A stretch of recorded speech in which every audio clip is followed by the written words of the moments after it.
Aleluia, aleluia, glória a Deus, glória a Deus. Aproveitando que você está de pé, Atos capítulo de número 17. Atos 17. A partir do versículo 1. Eu quero ser rápido hoje. Atos 17, a partir do versículo 1, diz assim: E passando por Anfípolis e Apolônia, chegaram a Tessalônica, onde havia uma sinagoga de judeus. E Paulo, como tinha por costume, foi ter com eles, e por 3 sábados disputou com eles sobre as Escrituras, expondo e demonstrando que convinha que o Cristo padecesse e ressuscitasse dentre os mortos. E este Jesus que vos anuncio, dizia ele, é o Cristo. E alguns deles creram e ajuntaram-se com Paulo e Silas, e também uma grande multidão de gregos religiosos, e não poucas mulheres principais. Mas os judeus desobedientes, movidos de inveja, tomaram consigo alguns homens perversos, dentre os vadios, e ajuntando o povo, alvoroçaram a cidade e, assaltando a casa de Jason, procuravam trazê-los para junto do povo. E não os achando, trouxeram Jason e alguns irmãos à presença dos magistrados da cidade, clamando: Estes que têm alvoroçado o mundo chegaram também aqui. Amém? Podeis assentar. Eu quero falar um pouquinho nesta manhã sobre os irmãos. Nós temos orado, irmãos, e nós temos clamado a Deus por um avivamento.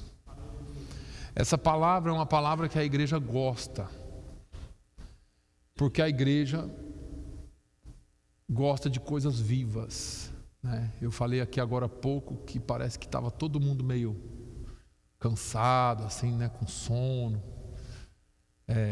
pressão meio baixa, né, porque a gente comeu tanto, né, a gente passou uns dias em casa, alguns de nós, e parece que dá uma relaxada, assim. É bom descansar, né, mas nós gostamos de coisas vivas, de vivacidade, de uma igreja que é viva, que caminha viva, uma igreja radiante.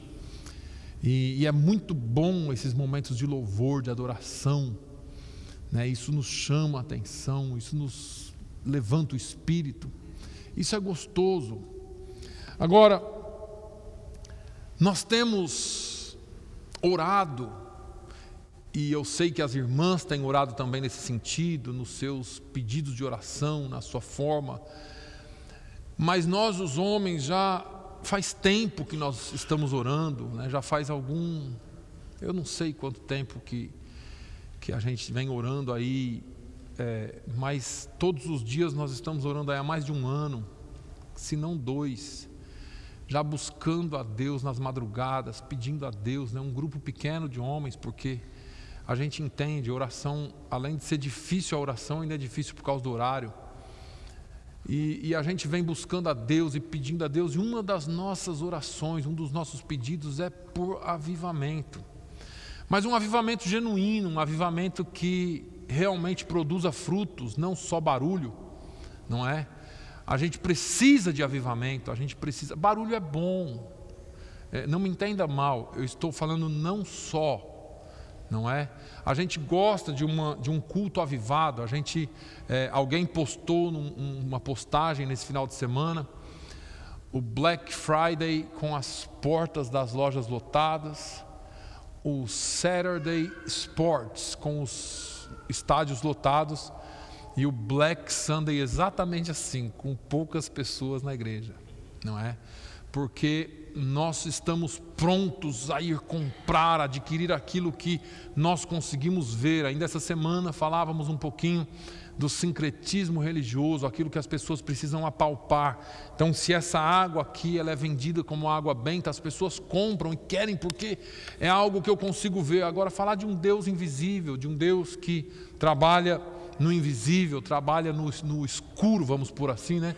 É mais difícil para a gente. Mas ainda assim nós cremos, e Jesus disse para Tomé que ele era bem-aventurado porque ele tinha visto e crido, mas mais ainda bem-aventurado seriam aqueles que crescem sem o ver. E nós somos felizes por isso. Mas eu li essa passagem porque Paulo e Silas, 2 missionários, saem da cidade de Filipos, onde haviam sido presos por causa do Evangelho, haviam sido chicoteados, ainda que cidadão romano. Paulo havia sido chicoteado e sentenciado sem mesmo ter passado por um justo julgamento. A mão de Deus chacoalhou a prisão, houve um terremoto, eles foram livres. No entanto, não saíram, ficaram. E ali ainda evangelizaram um carcereiro. Agora, apesar desse problema que eles enfrentaram em Filipe, eles chegam na região de Tessalônica. E aqui na região de Tessalônica, todo o problema que Paulo e Silas vão enfrentar é o problema da religiosidade. A religiosidade é um perigo para a igreja. O ministério de Paulo e Silas em Tessalônica foi tão bem sucedido que em 3 semanas, a Bíblia fala que eles ficaram 3 sábados disputando com os judeus. Em 3 semanas já tinha uma igreja estabelecida. Pessoas já tinham aceitado Jesus, já tinha gente nas casas. E aí a gente vai ver que o negócio ficou tão sério que os religiosos judeus foram lá na casa do sujeito chamado Jason, onde Paulo e Silas estavam hospedados. E a conversa deles era: estes homens que transtornaram, ou que têm transtornado o mundo, ou alvoroçado, ou colocado de cabeça para baixo o mundo, chegaram também aqui. A igreja de Tessalônica, ela não só foi instaurada ou instituída, mas ela foi muito bem sucedida. Em 1 Tessalonicenses, no capítulo 1, Paulo vai falar dos Tessalonicenses. Ele escreve uma carta para eles e diz assim: e vós fostes feitos nossos imitadores e do Senhor, recebendo a palavra em muita tribulação, com gozo do Espírito Santo, de maneira que fostes exemplo para todos os fiéis na Macedônia e Acaia. Porque por vós soou a palavra do Senhor, não somente na Macedônia e Acaia, mas também em todos os lugares. A vossa fé para com Deus se espalhou, de tal maneira que já dela não temos necessidade de falar coisa alguma. Porque eles mesmos anunciam de nós qual a entrada que tivemos para convosco, e como dos ídolos vos convertestes a Deus, para servir o Deus vivo e verdadeiro. Tessalônica era uma cidade idólatra, mas com a pregação do Evangelho eles passaram a servir ao Deus vivo e verdadeiro. Paulo continua no versículo 5, ou melhor, antes ele diz: porque o nosso Evangelho, presta atenção, o nosso Evangelho não foi a vós somente em palavras, mas também em poder e no Espírito Santo, e em muita certeza, como bem sabeis quais fomos entre vós por amor de vós. Eu quero rapidinho aqui, só abrir um parêntese. Foi em poder, no Espírito Santo e com muita certeza. Guarda aí um pouquinho. O fato é que a influência de Paulo e Silas foi tão forte que, como eu disse, causou um alvoroço muito grande na cidade de Tessalônica.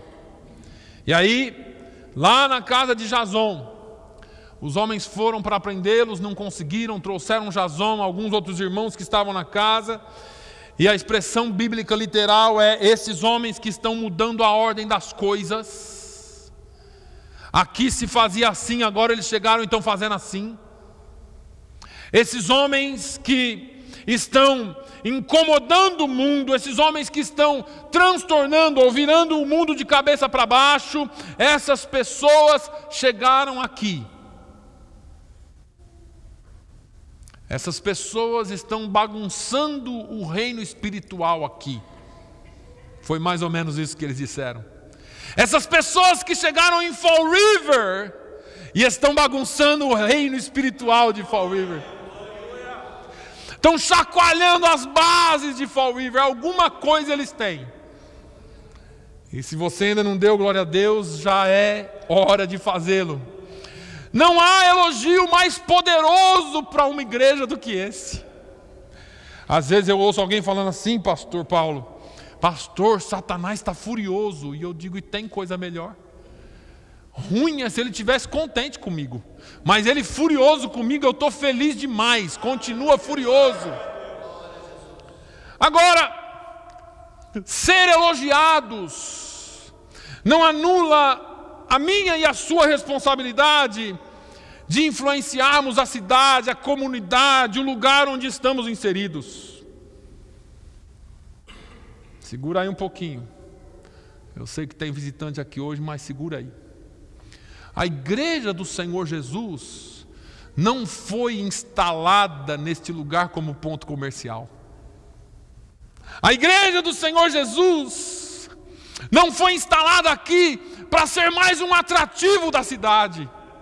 A igreja do Senhor Jesus é a agência do céu na terra. A igreja do Senhor Jesus precisa ser agência do céu. Ou nós nos comportamos como agência de Deus, agentes de Deus, ou nós não somos igreja. É simples assim. Quero, dentro dessa palavra, dentro dessa experiência que a igreja de Tessalônica vivenciou, nós vamos descobrir um pouquinho daquilo que nós podemos aprender com eles e viver com eles, para colocarmos na prática aqui na igreja, na nossa comunidade.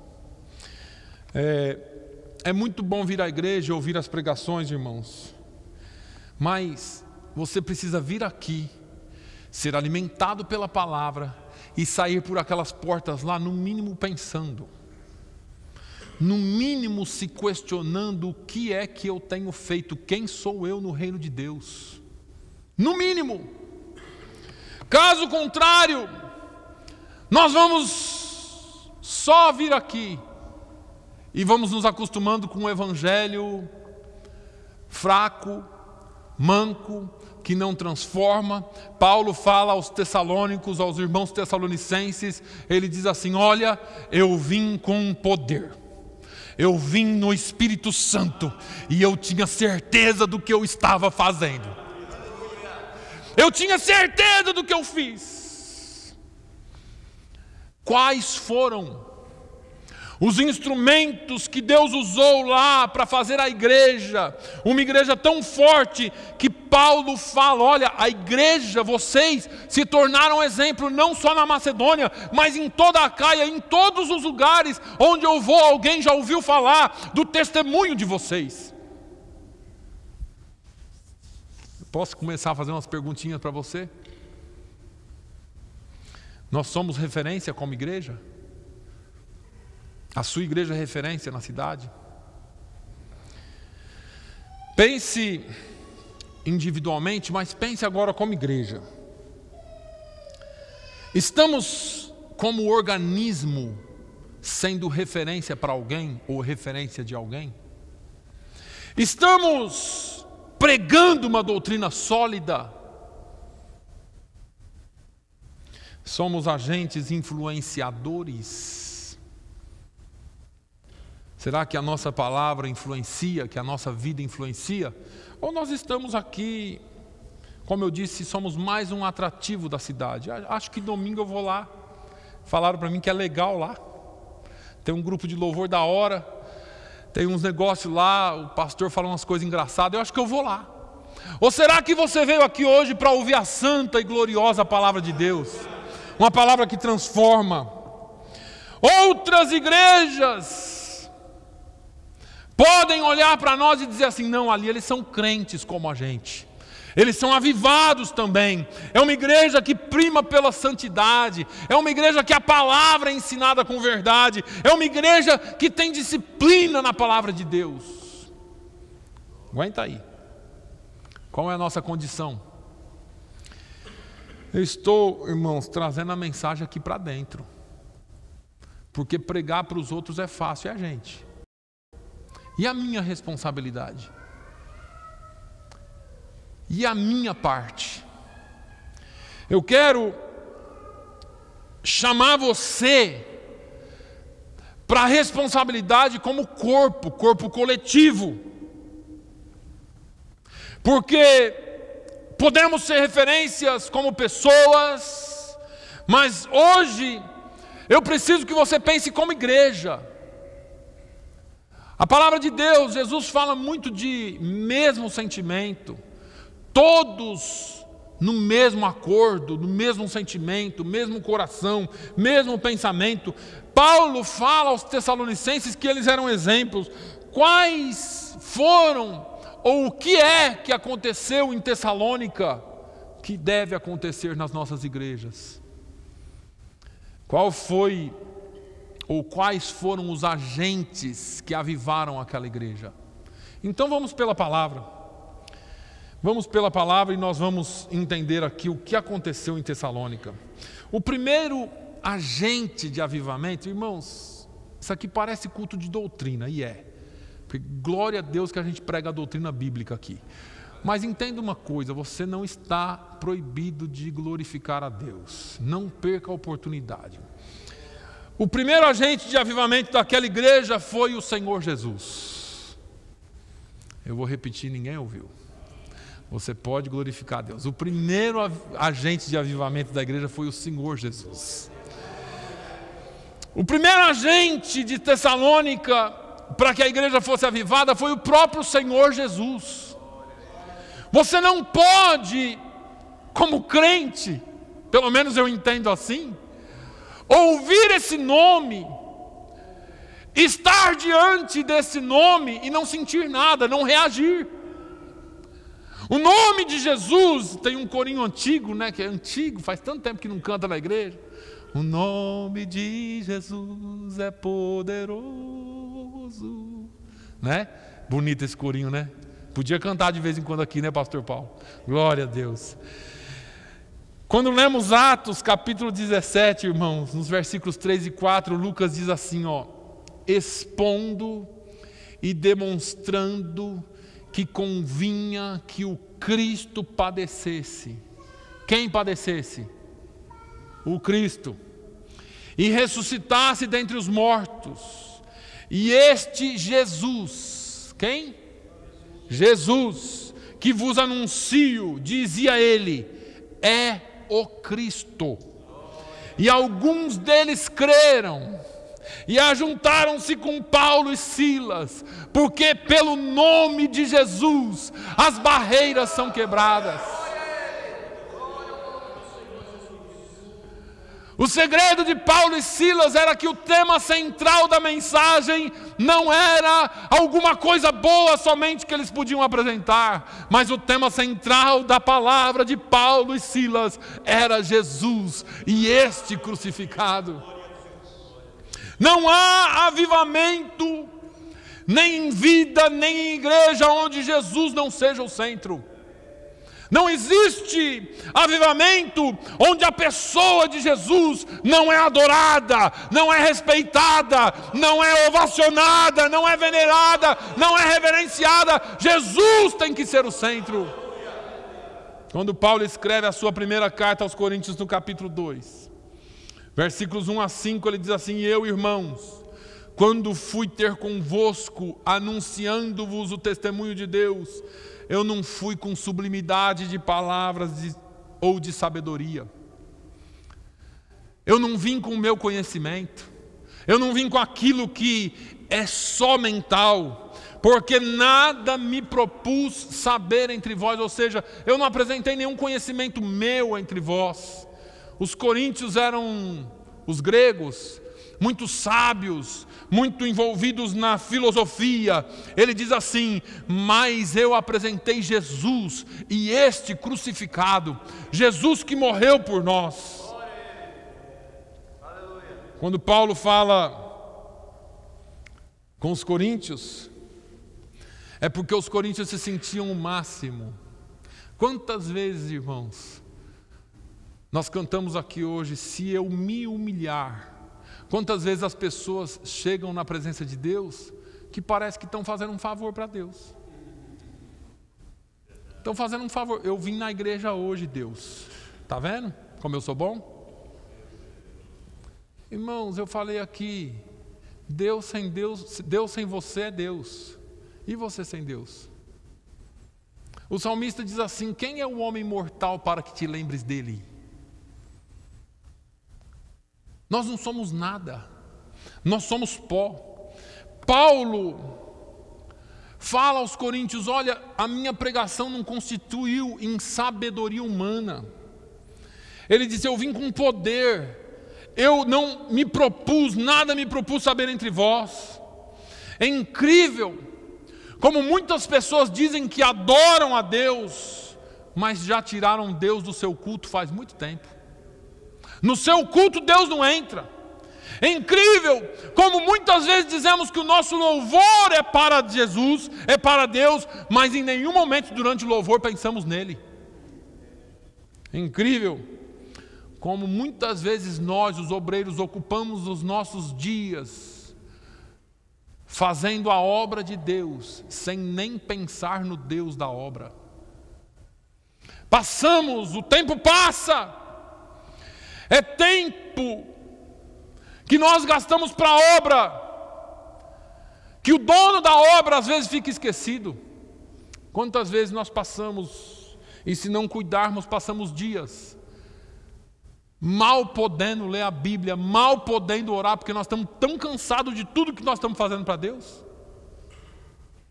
Esquecemos do relacionamento que nós temos que ter com Ele. O agente primeiro do avivamento em Tessalônica foi o tema central da pregação apostólica de Paulo: Jesus Cristo. Estamos num tempo em que Jesus não é mais o centro das pregações. Irmãos, infelizmente. Infelizmente. As igrejas que estão cheias, e essa aqui vai ser uma, em nome de Jesus. Mas as igrejas que estão cheias hoje, infelizmente, e eu não estou generalizando e não quero fazer isso de maneira nenhuma, mas muitas delas já perderam o foco central na pessoa de Jesus. Usam o nome de Jesus para oferecer favores e coisas, favores e bênçãos, e esquecem que o tema central, que a pregação central tem que ser Jesus. As coisas daqui vão ficar. O que Jesus pode te dar aqui, Ele pode até dar, mas vai passar. Agora, a vida eterna que Ele tem guardada para você para sempre, essa nunca vai passar. Agora, esse Jesus que hoje lhe oferece vida eterna, esse Jesus que morreu para que você tivesse vida, presta atenção. Esse Jesus que hoje está pronto a perdoar os seus pecados. Esse Jesus um dia será o seu juiz. E muitos já deixaram de pregar sobre isso, porque isso afasta as pessoas. Mas deixa eu dizer para você, você pode até dizer assim: pastor, eu não acredito que isso é uma garrafa de água. Tem alguém aí que não acredita que isso aqui é uma garrafa de água? Pode levantar a igreja inteira e falar: eu não acredito. Muda alguma coisa? Ela continua sendo uma garrafa de água. Eu não acredito que vai ter um julgamento. Também não muda nada, vai ter. Eu não acredito dessa forma, não importa, é assim. Estamos num tempo, irmãos, que nós queremos avivamento, mas se nós estamos utilizando artifícios humanos para esse avivamento, nada vai acontecer. Pode acontecer barulho, mas avivamento não. Estamos vivendo em dias em que Meu Deus, não sei se eu falo isso, mas eu vou falar. Pregadores usando de técnicas de oratória, de inteligência emocional. E eu não estou dizendo que é pecado você ter as coisas de conhecimento, mas não é isso aí que traz o verdadeiro avivamento. Pessoas atirando para tudo quanto é lado, em prol de números. Deixa eu te dizer uma coisa, em nome de Jesus, creia nisso. Eu comecei essa igreja aqui, eu, minha esposa e meus 2 filhos. E se eu tiver que terminar sozinho, pregando para banco, eu vou terminar pregando para banco. Mas a minha responsabilidade com Deus será cumprida. E eu falo isso de coração. Eu não vou mudar a pregação bíblica para agradar alguém. Eu vou continuar pregando a palavra de Deus. A palavra de Deus é que precisa ser ministrada. Não dá para pensar em avivamento se Jesus não for o único nome, o centro, o único digno de ser adorado e louvado através das nossas vidas. Se você não entender que o nome de Jesus está acima de todo nome no céu e na terra, você precisa nascer de novo urgente. Eu sempre cito, e eu acho isso lindo, meu coração vibra, quando Paulo escreve aos Filipenses. No capítulo de número 2, nos versículos 5 a 11, ele começa dizendo assim: de sorte que haja em vós o mesmo sentimento que houve também em Cristo Jesus. Nós precisamos ter o mesmo sentimento de Jesus. Tem almas morrendo lá fora. E se a igreja não for avivada, se a igreja não estiver viva, se a igreja está tentando converter alguém, mas precisa de conversão, sabe? Eu quero porque eu quero te converter, mas quem precisa em primeiro lugar sou eu. Nós precisamos urgentes de um avivamento genuíno, verdadeiro, que vem movido para o coração e não com coisas externas, que queime o seu coração, que você entre na presença de Deus. E se você se humilhar diante do altar dele e entregar tudo na presença dele, dizer assim: Senhor, tudo que eu tenho, tudo que eu sou, tudo que eu penso, tudo que eu possuo, tudo que eu vou vir a ser, eu quero colocar no seu altar. Aí ele começa a usar você. Jesus é o centro, Jesus é a causa, Jesus é o propósito, Ele é a razão da nossa vida e Ele é a razão de estarmos aqui. Nós não queremos, nós não precisamos de outro nome, só o nome de Jesus. Mas em segundo lugar, o que causou o avivamento em Tessalônica, além do nome de Jesus? A palavra de Deus. Não existe avivamento sem a palavra de Deus. Como eu disse, estamos vivendo em tempos onde são usados técnicas, frases de efeito. Vai dar certo, você vai conseguir, está tudo bem, pode continuar assim, o importante é você estar aqui. Olha, Jesus te ama, e Ele ama mesmo, mas deixa eu te dizer, nós precisamos pregar todo o conselho da palavra de Deus. Tem que ser completo, tem amor, mas tem justiça, tem salvação, mas tem julgamento. Ele é advogado, mas Ele será juiz. Ele foi cordeiro, mas Ele é o leão da tribo de Judá. Aleluia. Avivamento sem Bíblia é palha seca, só faz barulho. Avivamento sem Bíblia não é original, não pode ser avivamento. Avivamento sem Bíblia tem o prazo de validade vencido. Porque o que faz, o que dá tutano é a palavra. É a palavra. Não adianta. Avivamento sem a palavra é mentira. Agora segura aí, vou mexer um pouquinho mais com você. Eu falei que eu ia trazer a mensagem aqui para dentro. Eu fico pasmado com o que eu ouço às vezes. Eu já andei, irmãos, por algumas igrejas. No Brasil, nos Estados Unidos, em outros países. Eu sei que na nossa simplicidade a gente prega a palavra, a gente ensina a palavra. Eu sei da responsabilidade que eu lido com essa palavra aqui. Eu sei disso. E se tem uma coisa que me incomoda, é isso. Um dia eu quero me apresentar diante do trono de Deus e ouvir que pelo menos eu fui responsável com aquilo que eu falei. Pelo menos. Quando qualquer pessoa ministra nesse altar ou ministra nesse púlpito, existe uma responsabilidade enorme que recai sobre a minha pessoa. Porque a responsabilidade do rebanho está sobre o pastor. Mas eu fico abismado. Como ainda existem pessoas que são guiadas por coisas. Por revelações, por profecias. Espera aí, eu vou te explicar já. Que são guiadas por coisas que não se alinham com a palavra de Deus. Eu tenho um amigo no Brasil, por um acaso, um homem de Deus. Deus usa demais ele em revelação. E ele todo dia me chama praticamente. Pastor, liga aqui para mim, vamos orar junto. Pastor, vamos orar. E todo dia ele tem uma palavra. E aquilo foi me incomodando muito.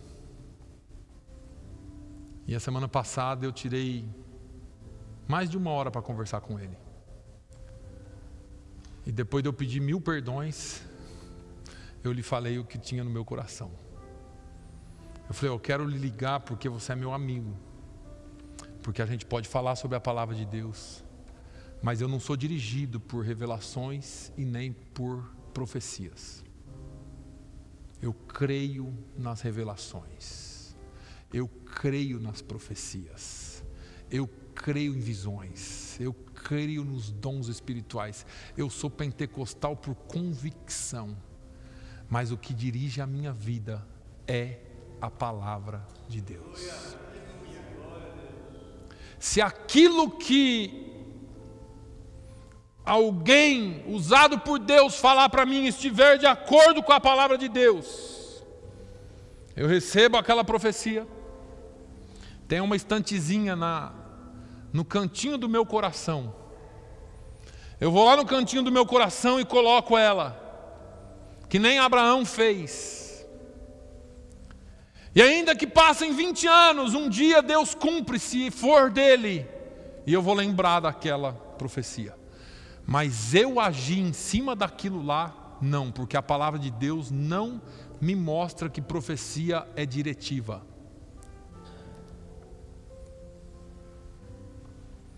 Profecia consola, profecia confirma e profecia exorta, mas diretiva não.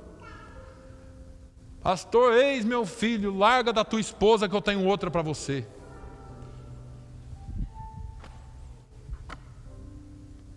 Não é brincadeira não. Já vi e continuo vendo essas atrapalhadas na igreja. O avivamento verdadeiro, irmãos, ele vem pela palavra. É você ter uma devoção com Deus todo dia e todos os dias você estudar a palavra dele, ler a palavra, crer nessa palavra. Por quê? Porque quando vier o momento de angústia, o momento de aflição, porque vem o dia, sabe aquele dia, ele passa na vida de todo mundo, ele bate na porta de todo mundo, e quando ele vier, você precisa estar ancorado na palavra de Deus. Sabe, aquele dia você não vai sentir arrepio, não vai dar um gelo na barriga, na espinha, você não vai rodar, não vai tremer, vai vir a tristeza, mas você está sobre a rocha. Você está sobre a rocha. O dia da perda, o dia da tribulação, o mau dia, que Eclesiastes fala, lembra-te do teu Criador, nos dias da tua mocidade, antes que aquele dia, o mau dia chegue, porque ele chega.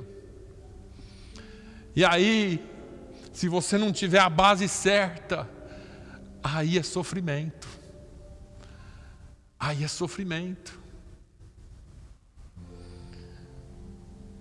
Aprenda uma coisa: nenhuma profecia, nenhuma revelação, qualquer coisa, ainda que desça um anjo do céu, Paulo diz, se vier pregando outro evangelho, que seja maldito. Não pode. A palavra de Deus é o nosso guia. A palavra de Deus é o meu GPS. A palavra de Deus é o meu lugar forte. É na palavra de Deus que eu me refugio. Qualquer coisa além da palavra de Deus deve ser desconsiderado por você. O que orienta e deve orientar a sua vida, crente, é a palavra de Deus. E com isso eu não estou dizendo que Deus não usa alguém, que Deus não mostra algo para alguém. Quantas vezes Deus confirma coisas aqui nessa igreja através de sonhos, através de revelação. Às vezes tem uma coisa muito importante acontecendo, Deus usa alguém para falar, olha pastor, está acontecendo algo aqui, eu não sei explicar, mas eu tenho esse sentimento, e é aquilo que está acontecendo. Quantas vezes o Senhor ainda continua trabalhando? E se quando Deus falar for Deus, nós vamos abaixar a cabeça e ouvir Deus falar, mas o nosso guia é a palavra de Deus. O avivamento ele virá pela palavra de Deus. Eu vou correr um pouco. Nós nos baseamos só na palavra, porque a palavra de Deus é poder para a salvação. É nela que nós encontramos a salvação. Mas vamos um pouquinho adiante. O terceiro agente do avivamento em Tessalônica foi o Espírito Santo. Não há avivamento se o Espírito Santo não agir. Por isso que nós aqui cremos tanto na ação do Espírito Santo. E por isso que nós abrimos tanto espaço para o Espírito Santo trabalhar, ou deveríamos abrir. Não há avivamento se a igreja não estiver cheia do Espírito Santo. A palavra de Deus diz, não extinguais o Espírito. Traduzindo para você, não apague a chama do Espírito. Não apague. Irmãos, nós somos seres humanos. Deus é Deus. Ele age da forma que quer, com quem Ele quer, do jeito que Ele quer, onde e quando Ele quiser. Nós não somos ninguém. Você precisa saber disso. Não cesse a atuação do Espírito Santo. Não zombe da atuação do Espírito Santo. Não é porque você não sente a mesma coisa que nós vamos zombar de alguém que sente. Eu sei que tem que ter ordem e decência, mas eu sei também que o meu Deus é soberano. E quando o meu soberano, Deus soberano entra em ação, ninguém pode dizer a Ele o que e como fazer. Os dons espirituais não podem cessar na igreja. Os dons espirituais não foram só para o passado. Eles são atuais. Presta atenção. Eu já disse para você que eu sou pentecostal por convicção. Não foi homem que me tocou.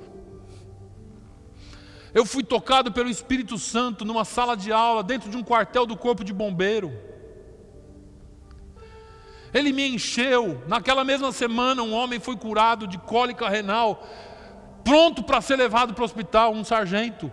Nós oramos por ele, ele foi curado na hora. Aceitou Jesus, ele mais um sargento. Os dois hoje são obreiros da igreja. Não foi uma besteira, não foi uma coincidência. Somos sim uma igreja que precisa urgentemente da ação do Espírito Santo. Somos uma igreja que precisamos andar como Paulo, como Pedro, como João, como Silas, que onde nós chegarmos, nós vamos alvoroçar o lugar. Porque é que Paulo estava pregando e a menina endemoniada falava: olha, esse aí é o fala palavras do Deus Altíssimo. Esse aí prega a verdadeira palavra. Ela estava mentindo? Não. Mas estava trazendo distúrbio. Paulo teve discernimento para expulsar. Era um demônio. Quantas vezes que você sente uma presença perto de você e você fica com medo e sai? Cadê a autoridade que Deus te deu? Cadê a autoridade que Jesus falou na palavra dele? Eis que vos dou autoridade para pisar serpentes e escorpiões. Eu me lembro um dia descendo a escada do fundo da minha casa com meus 2 cachorros. E os 2 pararam no meio da escada, arrepiaram todo. A minha cachorra maior rosnou, começou a olhar para tudo e eu falei: pronto, agora ficou bom. E eu olhei pelo lado de fora. Você vai ser pregador. Glória a Deus. Está profetizado, irmã. E eu olhei para o lado de fora e tinha uma nuvem escura. E não era física. E conforme eu fui descendo a escada e eu fui expulsando, eu fui determinando em nome de Jesus, porque o nome de Jesus é poderoso. E eu falei: eu não vou voltar. Quem tem que recuar são eles, não eu. E eles foram recuando e recuando. E nós saímos e fomos lá para fora e depois voltamos, mas era como se a casa estivesse cercada. Quantas vezes somos atacados, mas o nome de Jesus, o nome de Jesus é poderoso. O nome de Jesus é poderoso. O nome de Jesus é poderoso. Olha, eu não sei você, mas eu quero dizer para você nessa manhã: aconteça o que acontecer, lembre-se, o nome de Jesus é poderoso. Aleluia. Você precisa começar a dar abertura para o Espírito Santo agir na sua vida. Comece a pedir para Ele, comece a falar com Ele. Não dite para Ele, ou não diga para Ele o que Ele tem que fazer. Só se coloque à disposição dEle. E você vai ver que Deus, na pessoa do Espírito Santo, vai tocar você. Você vai ter experiências que você nunca teve com Deus. Eu ouvi alguém dizendo que ser cheio do Espírito Santo é como que se antigamente você estivesse tentando encher um caminhão com uma colher de sopa.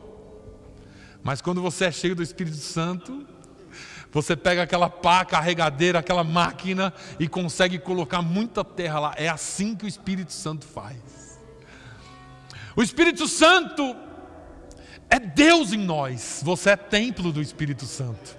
O Espírito Santo é o Deus, é a parte da Trindade, ou é a pessoa da Trindade que habita em você e vence as barreiras com você. Abra o seu coração para Ele. Deixe Ele fluir em você. E se você deixar Ele fluir em você, você vai ver uma diferença enorme na sua vida. Fique de pé, por favor. O último elemento do avivamento é o homem. Deixa eu te falar uma coisa. Deus conta com você. Não havia como ter avivamento em Tessalônica se não fossem Paulo e Silas lá. Não haverá avivamento em Fall River se você não for e se você não fizer o que Deus te chamou para fazer, mas tudo baseado na palavra. Deixa Deus te usar. Feche os seus olhos.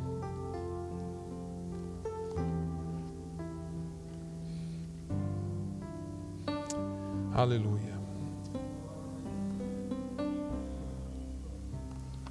Espírito,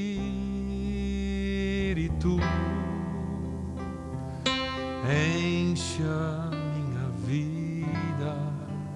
Espírito,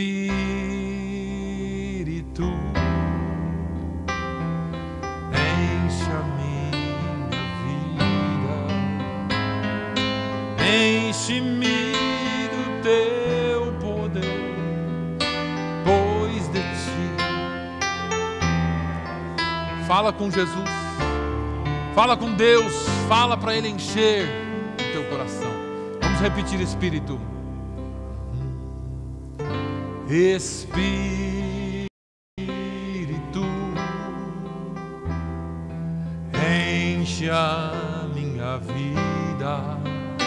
Espírito,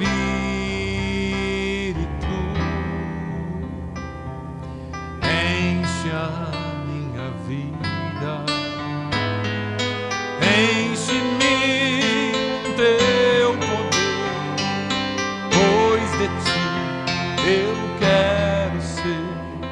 Espírito, enche o meu ser. As minhas mãos, as minhas mãos eu quero levantar e em louvor te adorar. Meu coração eu quero derramar diante do teu altar. As minhas mãos,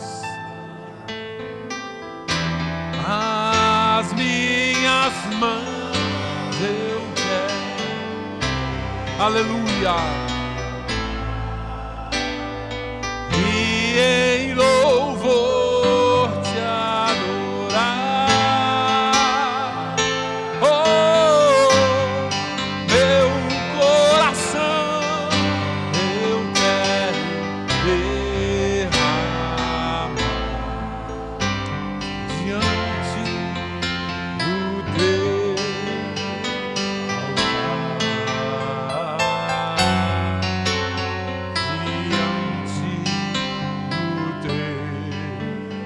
altar. Sabe,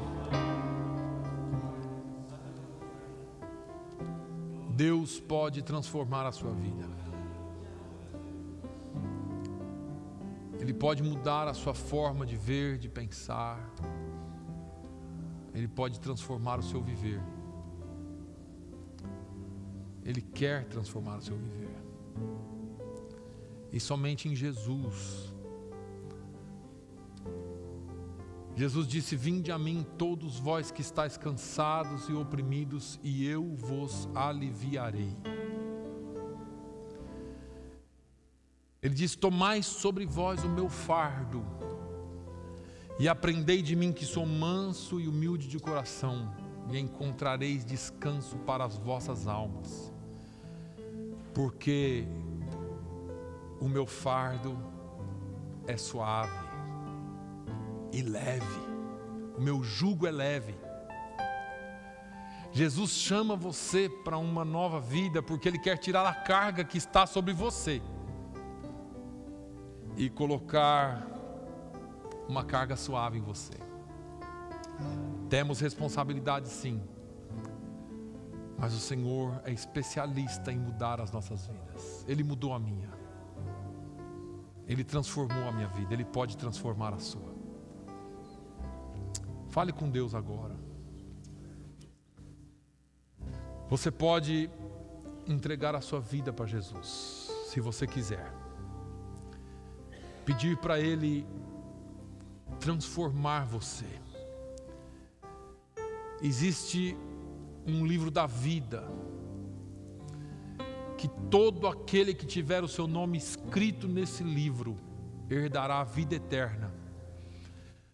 Mas a palavra de Deus diz que se algum nome não for encontrado escrito no livro da vida, este será lançado num lago de fogo para a perdição eterna. Eu sei que esses conceitos são difíceis para a sua mente, para a minha, mas são verdadeiros e são reais. O Senhor só quer transformar você. Não, eu não estou pedindo para você dar uma chance para Jesus. Eu estou dizendo que Jesus está te dando uma chance. É você quem precisa dele. E ele te convida hoje. Se tem alguém aqui que quer receber Jesus como seu Salvador e seu Senhor, ou se você está afastado da presença de Jesus, por que você não vem aqui à frente e peça para Ele entrar no seu coração, escrever o seu nome no livro da vida, perdoar os seus pecados, limpar o seu coração, o seu passado, lançar no mar do esquecimento? A Bíblia diz que uma vez que você entrega a sua vida de Jesus, dos seus pecados, Ele não se lembra mais.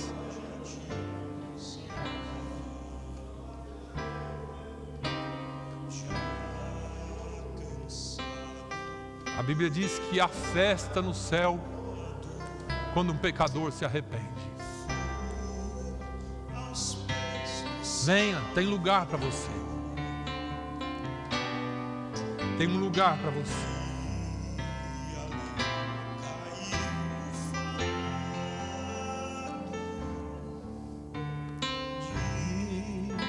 Tristeza e de dor.